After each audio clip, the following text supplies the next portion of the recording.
teori-teori Islam masuk ke Nusantara. Yang pertama yaitu adanya teori India atau Gujarat.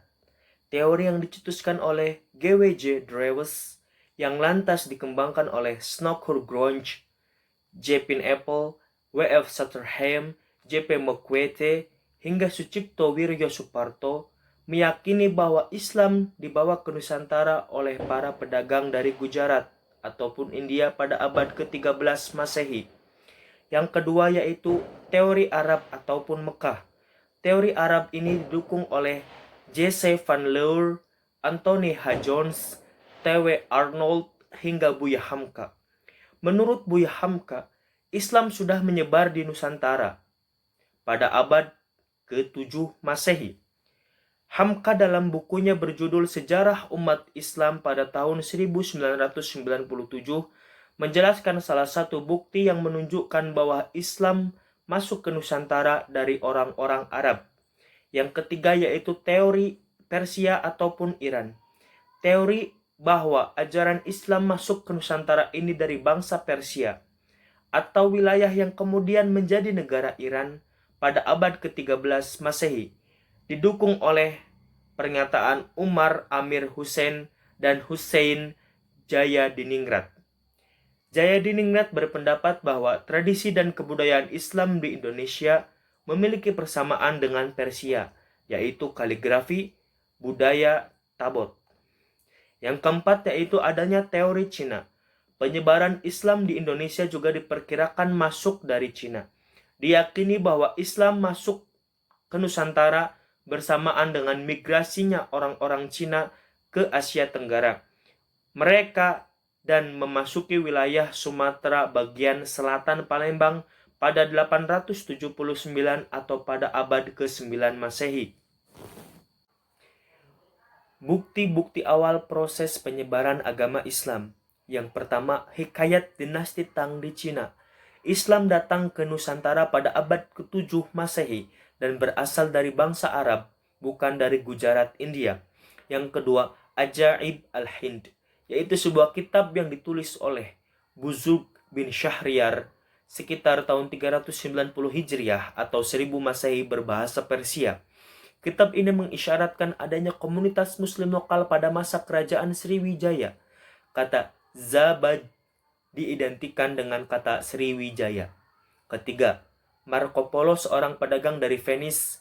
Ia melakukan perjalanan pulang dari Cina menuju Persia, di mana ia mengatakan bahwa di Perlak atau Peorella ia menjumpai penduduk yang memeluk Islam dan juga banyak pedagang Islam dari India yang giat menyebarkan Islam. Yang keempat, Ibn Battuta, seorang musafir dari Maroko dalam perjalanannya ke dan dari India pada tahun 1345 dan 1436 Masehi, ia singgah di Samudra Pasai. Di sini ia mendapati bahwa penguasanya adalah seorang pengikut mazhab Syafi'i. Hal ini menegaskan bahwa keberadaannya mazhab ini sudah berlangsung sejak lama. Bukti fisik dari awal masuknya Islam di Indonesia antara lain. Yang pertama, batu nisan bertuliskan huruf Arab ditemukan di Leran Gresik, Jawa Timur, yaitu makam Fatimah binti Maimun yang berangka pada tahun 475 Hijriah atau 1082 Masehi. Yang kedua, di Sumatera, di pantai timur laut Aceh Utara ditemukan batu nisan Sultan Malik As-Saleh yang berangka tahun 696 Hijriah atau 1297 Masehi dari kerajaan Samudra Pasai. Yang ketiga, serangkaian batu nisan yang sangat penting ditemukan di kuburan-kuburan di Jawa Timur, yaitu di Trowulan dan Troloyo. Batu nisan itu menunjukkan makam-makam orang Muslim dengan angka tahun Saka India dengan angka Jawa kuno daripada tahun Hijriah dan angka Arab. Batu nisan yang pertama ditemukan di Trowulan memuat angka tahun 1290 Saka atau 1368 sampai 1369 Masehi. Di Troloyo ada juga batu nisan yang berangka tahun antara 1298 sampai 1533 Saka atau 1376 sampai 1611 Masehi. Batu-batu nisan ini memuat ayat-ayat Al-Quran. Yang keempat yaitu sebuah batu nisan Muslim kuno yang bertarikh 1822 atau 1419 Masehi ditemukan di Gresik, Jawa Timur. Batu nisan ini menjadi tanda makam Syekh Maulana Malik Ibrahim yang merupakan salah satu anggota dari Wali Songo.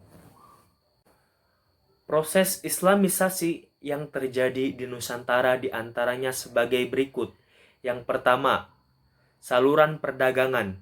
Saluran yang digunakan dalam proses Islamisasi di Indonesia pada awalnya melalui perdagangan dari para pedagang Arab, Persia, maupun Gujarat. Ini terjadi pada abad ke-7 sampai ke-16 Masehi.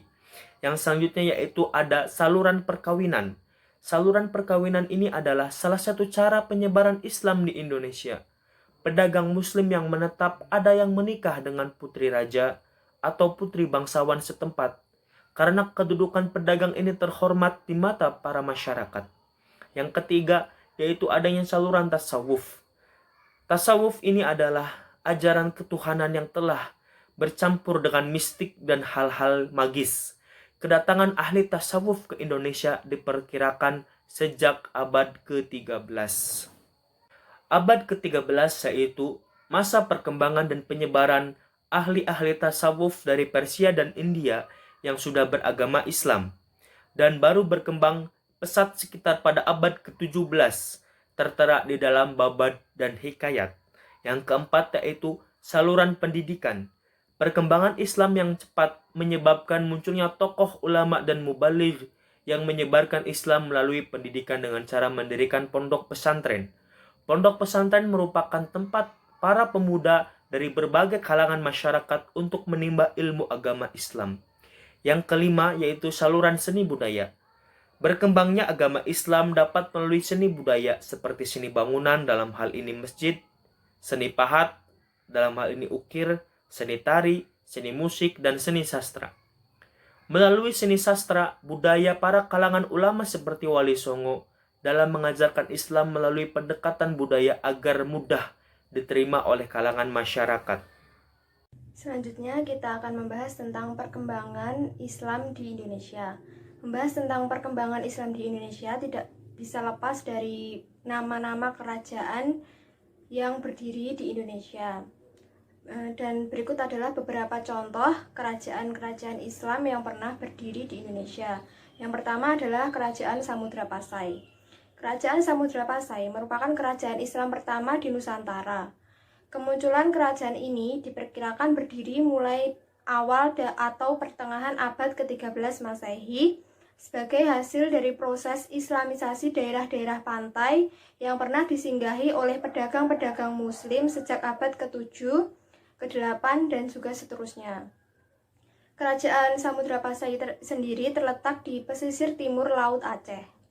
Raja pertama dari Kerajaan Samudra Pasai sekaligus raja pertama yang memeluk Islam adalah Malik Al-Saleh yang sekaligus juga merupakan pendiri Kerajaan Samudra Pasai. Setelah Malik Al-Saleh meninggal, maka digantikan oleh anaknya yang pertama yang bernama Sultan Muhammad yang bergelar Sultan Malik Zahir yang memerintah sampai pada tahun 1326 Masehi. Setelah Sultan Malik Zahir atau Sultan Muhammad meninggal pada tahun 1326 Masehi, maka digantikan oleh anaknya yang bernama Sultan Ahmad yang bergelar Sultan Malik Zahir yang kedua. Raja Besar Samudra Pasai, Malik Zahir II, meninggal pada tahun 1348 Masehi dengan suksesi yang tidak begitu jelas sebab penggantinya adalah Zainal Abidin yang pada saat itu masih berusia remaja. Pada tahun 1405 Masehi, datanglah Laksamana Cheng Ho ke Samudra Pasai. Ia menganjurkan kepada Zainal Abidin untuk mencari perlindungan kepada Kaisar Tiongkok Cheng Su dari serbuan Majapahit dan Siam. Setelah itu berakhirlah kekuasaan Samudra Pasai. Yang kedua adalah Kerajaan Demak. Demak adalah Kesultanan Islam pertama yang ada di Pulau Jawa dan berdiri pada tahun 1478 Masehi. Secara geografis, Kerajaan Demak terletak di daerah Jawa Tengah. Letak Demak sangat menguntungkan. Hal ini karena baik untuk perdagangan maupun pertanian. Kerajaan Demak itu didirikan oleh Raden Fatah. Setelah Raden Fatah wafat, tahta Kerajaan Demak dipegang oleh Adipati Unus.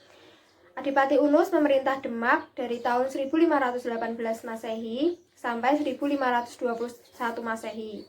Setelah Adipati Unus meninggal, tahta Kerajaan Demak dipegang oleh saudaranya yang bergelar Sultan Trenggana.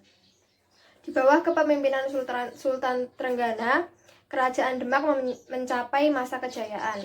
Sultan Trenggana memiliki ambisi besar untuk meluaskan wilayah Kerajaan Demak baik ke timur, yakni di daerah Pasuruan dan Blambangan, maupun ke daerah barat, yaitu wilayah Kerajaan Pajajaran. Faktor penyebab yang paling besar dari kemunduran Kerajaan Demak adalah intrik intern keluarga kerajaan. Dan akibat dari konflik intern ini, banyak daerah taklukan yang kemudian memerdekakan diri dari kedaulatan Demak. Yang ketiga adalah Kerajaan Mataram Islam. Kerajaan Mataram Islam berdiri diketahui sejak abad ke-16, tepatnya pada tahun 1582 Masehi di Pulau Jawa. Pusat pemerintahan Kesultanan Mataram Islam ini terletak di wilayah Kuta Gede yang berada di kota Yogyakarta. Masa awal berdirinya Kerajaan Mataram Islam dimulai dari perebutan wilayah Pajang oleh Sutawijaya. Kejayaan Kerajaan Mataram Islam terjadi pada saat kepemimpinan Raden Mas Langsang atau bisa dikenal dengan Sultan Agung. Sultan Agung memimpin Kerajaan Islam Mataram pada tahun 1613 sampai 1645.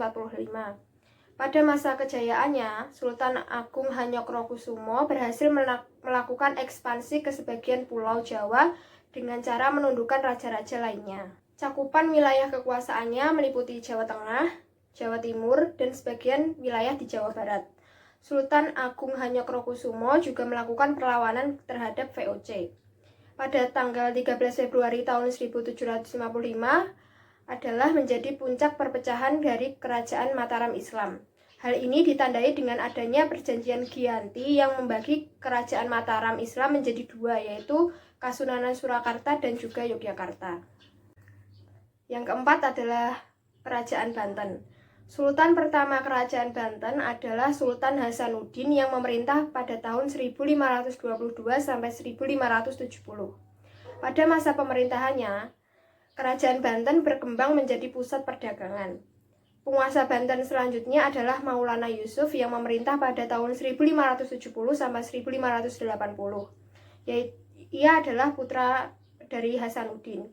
Di bawah kekuasaannya, Kerajaan Banten pada tahun 1579 berhasil menaklukkan dan menguasai Kerajaan Pajajaran. Kerajaan Banten mencapai puncak kejayaan pada masa Sultan Ageng Tirtayasa, yaitu pada tahun 1651 sampai dengan 1682. Yang kelima ada Kerajaan Cirebon. Kerajaan Cirebon merupakan kerajaan Islam yang terletak di pantai sebelah utara Pulau Jawa, dan Kerajaan Cirebon ini merupakan Kesultanan Islam pertama yang berdiri di Tatar Pasundan.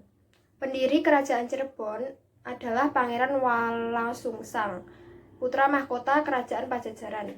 Namun, orang yang berhasil meningkatkan statusnya menjadi kesultanan adalah Syarif Hidayatullah. Cirebon merupakan daerah pertama di Jawa Barat yang telah memeluk Islam. Dua tempat penting yang menjadi pusat penyebaran Islam paling awal di daerah Jawa Barat yakni Kuro atau Karawang dan juga Gunung Jati atau Pasambangan di Cirebon. Cirebon menjadi basis sosialisasi Islam ke arah barat maupun ke arah selatan. Dengan dukungan geografis yang strategis, Cirebon berada pada jaringan sosialisasi dan institusionalisasi Islam mulai dari arah timur seperti Demak, Mataram, Gresik, dan Giri, dan juga dari arah barat yaitu Kuro atau Karawang. Yang keenam adalah Kerajaan Islam Kutai Kartanegara.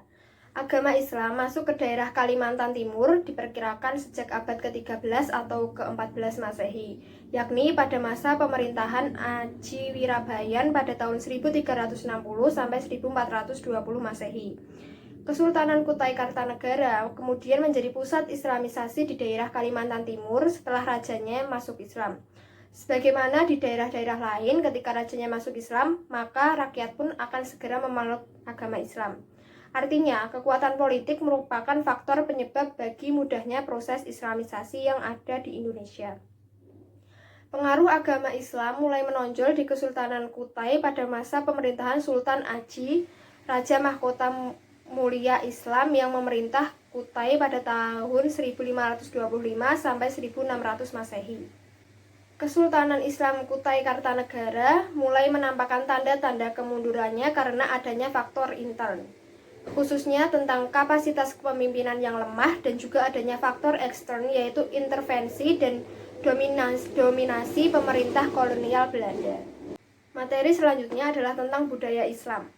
Jauh sebelum Islam datang ke Indonesia, di Indonesia telah berkembang agama Hindu, Buddha, dan agama-agama primitif animistis lainnya, serta tradisi sosial kemasyarakatan. Dengan masuknya agama Islam, Indonesia kembali mengalami proses akulturasi yang melahirkan kebudayaan baru, yaitu kebudayaan Islam Indonesia. Dalam proses islamisasi di Nusantara, penyebaran agama dan kebudayaan Islam tidak menghilangkan kebudayaan lokal dan tidak menggunakan kekuatan militer upaya proses islamisasi. Hal ini disebabkan karena proses islamisasi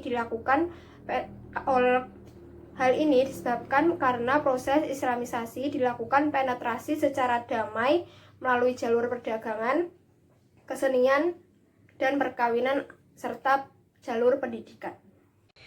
Setelah runtuhnya Majapahit pada tahun 1520 Masehi di daerah pesisir, proses islamisasi berjalan sangat intensif, hingga akhirnya berdirilah kerajaan-kerajaan Islam seperti Demak, Banten, dan Cirebon. Namun dalam segi pemahaman akidah Islam tidak serta-merta mantap dan melenyapkan alam pikiran filsafat lama seperti Hindu dan Buddha. Mereka memang mengucapkan kalimat syahadat, akan tetapi kenangan-kenangan dan praktik-praktik pada kepercayaan kepada Bata Guru, Batara Wisnu, Dewata Siwa, dan lainnya masih tetap hidup. Selanjutnya, Masjid Demak. Masjid Demak adalah contoh konkret dari budaya Islam Indonesia.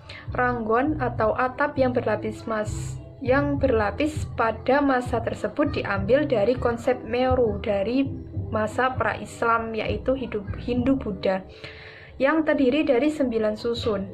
Kemudian Sunan Kalijaga memotongnya menjadi 3 susun saja. Hal ini melambangkan 3 tahap keberagamaan seorang muslim, yakni melambangkan iman, Islam, dan ihsan. Adapun istilah-istilah kata benda yang banyak sekali dipinjam dari bahasa Arab, bahasa Jawa, dan Melayu juga merupakan kata-kata atau istilah yang berkenaan dengan ilmu pengetahuan. Istilah-istilah seperti wahyu, ilham, atau wali misalnya, adalah istilah-istilah pinjaman untuk mencakup konsep-konsep baru yang sebelumnya telah dikenal dalam khasanah budaya populer.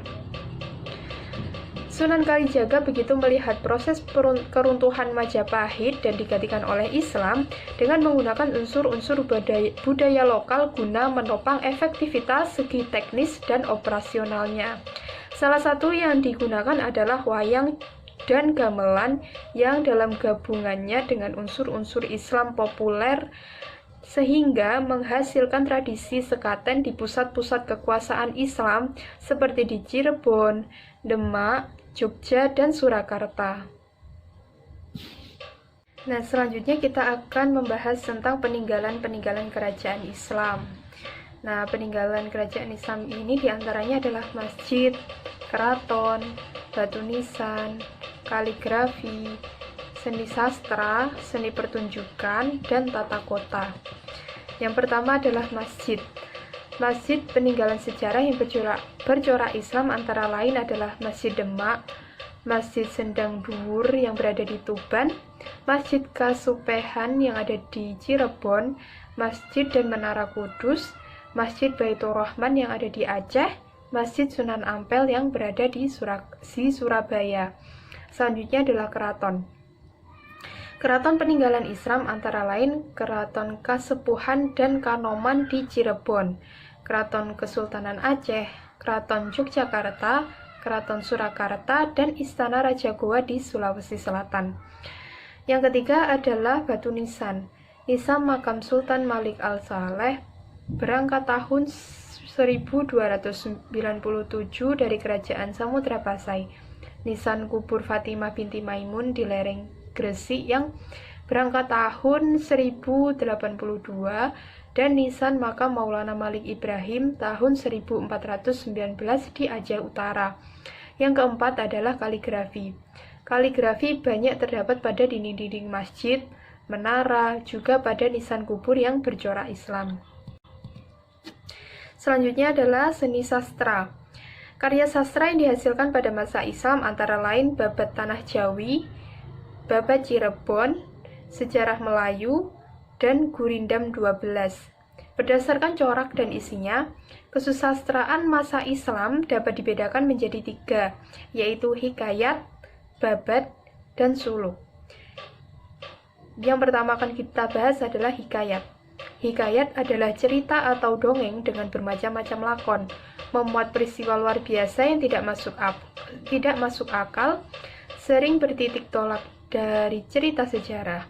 Nah, misalnya hikayat Panji Inu Kartapati, hikayat Amir Hamzah, hikayat Bayan Budiman, hikayat Si Miskin, hikayat Bahtiar, dan hikayat Hang Tuah. Yang selanjutnya adalah babat. Babat adalah cerita sejarah yang lebih bersifat dongeng. Beberapa cerita babat kadang diberi judul hikayat, misalnya hikayat Raja-Raja Pasai, hikayat Silsilah Perak, Sejarah Melayu, Babat Giyanti, Babat Tanah Jawi, hikayat Hasanuddin, dan Sejarah Negeri Kedah. Yang terakhir adalah suluk. Suluk adalah seni sastra peninggalan kerajaan Islam yang berisi tentang ajaran-ajaran untuk menuju kesempurnaan batin. Yang selanjutnya yaitu ulama yang berperan dalam penyiaran Islam di Indonesia. Nah, yaitu adalah Wali Songo. Wali Songo merintis pilar dakwah di Islam di Pulau Jawa berkat kegigihan dan kepiawaiannya dalam mengemas dakwah. Akhirnya masyarakat Jawa mengenal Islam, termasuk dengan berdirinya kerajaan-kerajaan Islam di Pulau Jawa itu berkat dari andil Wali Songo, dan Wali Songo memberikan pengaruh yang sangat sentral dalam menyiarkan Islam di Pulau Jawa. Ajaran-ajarannya memiliki pengaruh yang sangat kuat dalam masyarakat Jawa. Masyarakat Jawa memanggil Sunan kepada Wali Songo, dan kata Sunan itu sendiri berarti yang dijunjung di atas kepala. Bagi masyarakat, Wali Songo dianggap memiliki nilai keramat dan kemampuan di luar kelaziman. Wali Songo merupakan 9 ulama yang merupakan pelopor dan pejuang penyiar Islam di Pulau Jawa pada abad ke-15 dan ke-16. Wali Songo diterima dengan baik oleh masyarakat karena tidak dipandang sebagai ancaman. Para wali menggunakan unsur-unsur budaya lama, yaitu seperti Hindu dan Buddha, sebagai media dakwahnya. Dengan memasukkan ajaran Islam sedikit demi sedikit, Wali Songo dalam berdakwah nyaris tanpa memiliki konflik. Kemudian Wali Songo yaitu terdiri dari yang pertama yaitu Maulana Malik Ibrahim atau biasa dikenal dengan Sunan Gresik. Nah, Sunan Gresik ini membawa ajaran Islam dengan menggunakan metode dakwah seperti membuka warung dengan berjualan kebutuhan sehari-hari, mengadakan pengobatan gratis, membangun pondok pesantren pertama di Pesucian, orang Islam pertama yang masuk ke Pulau Jawa, dan kemudian juga menghasilkan karya kesenian, menghasilkan tembang suluk dan gundul-gundul pacul, kemudian pendidikan dan mendirikan pondok pesantren di lereng Gresik. Kemudian yang kedua yaitu ada Raden Rahmatullah atau biasa dikenal dengan Sunan Ampel. Beliau membawakan metode dakwah dengan cara mendirikan ponpes di Ampel Denta, memperbaiki aspek akidah dan akhlak, kemudian merancang kerajaan Islam di Demak, kemudian juga menikahi Putri Manila. Kemudian hasil karyanya yaitu Politik sebagai perancang kerajaan Islam di Demak. Kemudian selanjutnya yaitu ada Raden Maulana Makdum Ibrahim atau biasa dikenal dengan Sunan Bonang. Beliau menggunakan metode dakwah dengan cara menyesuaikan dengan kebudayaan masyarakat. Kemudian menciptakan gamelan, mengganti nama-nama dewa dengan nama-nama malaikat, dan beliau juga ahli dalam pewayangan. Hasil dakwah dari beliau adalah menciptakan alat musik berupa gamelan dan bonang. Kemudian yang keempat yaitu ada Raden Mas Syahid atau biasa dikenal dengan Sunan Kalijaga. Beliau membawakan metode dakwah dengan cara merancang Masjid Demak, sufisme berbasis salaf, menggunakan wayang dan gamelan untuk media dakwahnya. Kemudian beliau juga mengarang cerita-cerita pewayangan, mengembangkan seni suara, seni ukir, busana, pahat, dan kesusastraan. Kemudian hasil karyanya yaitu berupa kesenian wayang. Kemudian yang kelima yaitu Raden Ainul Yakin atau biasa dipanggil dengan Sunan Giri. Beliau menggunakan metode dakwah berupa mendirikan Ponpes Giri, kemudian menciptakan permainan anak-anak, mengirim santrinya ke berbagai daerah, dan hasil karyanya pun berupa permainan jalungan, cublek-cublek suweng, dan lir-ilir. Selain itu, beliau juga menciptakan gending Asmarandana dan pocung. Kemudian yang selanjutnya yaitu ada Raden Qasim atau Sunan Derajat. Metode dakwah yang beliau gunakan adalah mengajarkan tauhid dan akidah, mengorientasikan dakwahnya pada gotong royong, kemudian juga mengadakan pendekatan secara kultural. Hasil karya dari Sunan Derajat ini menciptakan tembang Jawa yaitu berupa pangkur dan gamelan singo mengkok, dan juga menciptakan suluk petuah. Selanjutnya yaitu ada Raden Ja'far Shodiq atau Sunan Kudus. Beliau menggunakan metode dakwah dengan cara menggunakan pendekatan kultural, menciptakan gending, dan hasil karyanya berupa cerita agama berupa Mas Kumambang dan Mijil. Kemudian juga ada Raden Umar Said atau bisa dipanggil dengan Sunan Muria. Beliau menggunakan metode dakwah dengan cara menggunakan desa-desa terpencil sebagai pusat dakwahnya. Kemudian mengadakan kursus-kursus bagi pedagang biasa seperti berdagang. Kemudian hasil karyanya berupa tembang, sinom, dan kinanti. Akhir yaitu ada Raden Syarif Hidayatullah atau Sunan Gunung Jati. Beliau menggunakan metode dakwah dengan cara membangun infrastruktur berupa jalan, melakukan ekspedisi ke Banten, memanfaatkan pengaruhnya sebagai cucu Pajajaran, dan hasil dari karya Sunan Gunung Jati ini berupa situs Kerajaan Banten. Mungkin itu presentasi dari kelompok kami, kurang lebihnya kami mohon maaf. Wabillahi taufik wal hidayah. Wassalamualaikum warahmatullahi wabarakatuh.